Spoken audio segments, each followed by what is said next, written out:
за да успее да ги задржи трошоците на доволно ниско ниво и да може да го пласира со цена од 20.000 евра, Volkswagen ќе го произведува идниот ID.1 во фабриката во Португалија, од каде сега излегува популарниот T-Roc.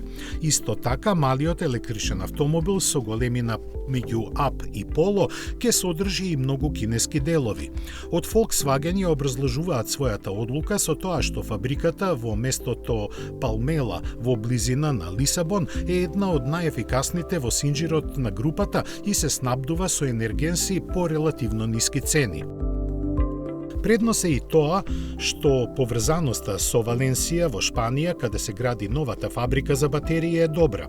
За да го оствари ветеното во врска со цената на ID.1, Volkswagen ќе биде приморан да го пласира овој модел само под своите ознаки.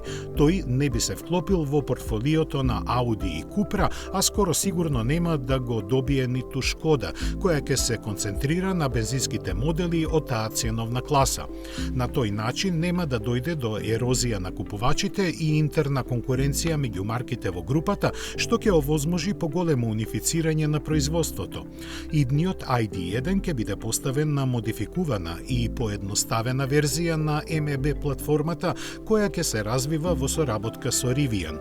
Треба да има електромотор со 95 конски сили сместен напред, додека за батериите нема информации.